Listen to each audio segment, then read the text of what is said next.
What's going on, guys? Welcome back to another episode of BTB RV Rants. Let's dive straight into the questions. So the first question comes from a subscriber that's asking if I can recommend a good tire for a 12,000-pound bumper pole travel trailer. In my opinion, if you're running 15-inch wheels on your travel trailer, you'd probably be best to upgrade to 16-inch wheels or even 17.5-inch wheels and outfit them with all steel rated tires.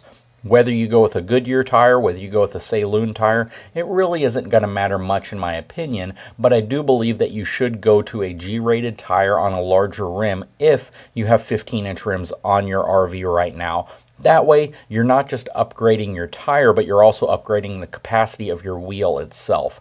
But you're going to want to be sure that you match them up properly to the axles that you have on your trailer and the hub assembly. The next question comes from a viewer who has a 2019 F450 pickup truck, and he has the new Continental HD3s on this truck. He describes the way it drives as squirrely on certain types of road surfaces, and he's wondering if it's a tire issue or if it's a truck or suspension issue. In my opinion, it is absolutely a tire issue, but not so much of the Continental tires themselves, but just 19.5-inch tires in general. The tires are going to have a much thicker, harder sidewall, and it's going to want to what's called rut steer a bit more. So if you go over any type of uneven surface, it's going to want to kind of steer into that surface. This is a problem that most people have whenever they go to a commercial size tire and wheel assembly, simply because the tires themselves, again, want to kind of travel with a rut versus go over them like your traditional softer tire. So this is totally something to be expected. Swapping your tires out aren't going to make that big of a deal. Some people say the problem goes away after a few thousand miles, but in my opinion, it's always going to be there, and that's just because of the type of tire that you use on the F450 truck. And this would be very similar to what you might experience on a Ram 4500, 5500 series truck as well, which also utilizes 225/70 R19.5-inch tires. The next question comes from a viewer who just bought a fifth wheel and they are looking to get a truck, and the specific truck they're planning on getting is an F450, and they saw the video collaboration that I did with Keep Your Daydream and they felt that the 450 might be the best platform. They just didn't know what features or options they should spec out on this truck.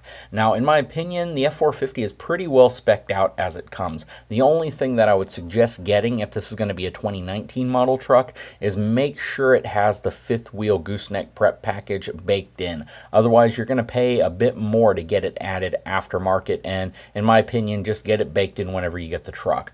When you go to the 2020 model, apparently it's going to be standard, but right now the 2019 you have to get that. Whether you pick a two-wheel drive or a four-wheel drive truck is going to be up to you. A four-wheel drive truck is going to retain its value far better if you plan on ever selling the vehicle. In terms of payload capacity, the lowest payload capacity you're going to have on a truck in a Platinum or a Limited package is still going to be roughly 4,800 pounds, and you claim that your trailer is going to be 16,800 pounds gross vehicle weight rated with a pin weight of roughly 2,700 pounds. I think your pin weight's going to be closer to about 3,500 to almost 4,000 pounds whenever everything's said and done. That 2,724 pound pin weight is generally based on the dry weight of your trailer or a very lightly loaded trailer. In terms of wheels, tires, and gear ratio, you're not going to have any options at all. It's going to come with a 430 gear ratio, and it's going to come with 225/70 R19.5-inch tires. Expect the ride to be a little rougher than what you might normally see on a standard 350 dually, and also expect a bit of rut steer. Again, that's tracking into ruts versus just being able to glide over them like some lighter duty trucks have. The tires that you're going to have on that truck are going to give it a much firmer ride, as well as give you a bit more of that steering into ruts. The next question comes from a viewer with a 2016 F250 with the 6.2 liter gas engine. He says that his fifth wheel tow rating is 12,200 pounds, and he's wondering how close to that he can get. So you're actually in pretty good shape with that truck. With the 6.2 liter gas engine, it weighs significantly less than a truck equipped with the diesel engine, and that's going to equate to more payload capacity for you. So in terms of fifth wheels, if you find a fifth wheel that weighs anywhere between about 10,000 to 12,000 pounds, in my opinion, you should be in pretty good shape, simply because at gross vehicle weight, you're not going to be transferring that much weight to the back of your truck, or at least compared to what your cargo capacity is. So honestly, you should be able to find find a trailer between 10 and 12,000 pounds gross vehicle weight rating, and you should be in pretty good shape. Just make sure that everything else is in good shape, such as your brakes, your hitch, and your truck itself. So the next question comes from a viewer who is considering getting a Ram 5500 series truck instead of a 2500 or 3500 series truck because they cost about the same amount of money. He is planning on putting a Kelderman air system all the way around, and it's going to be his daily driven truck.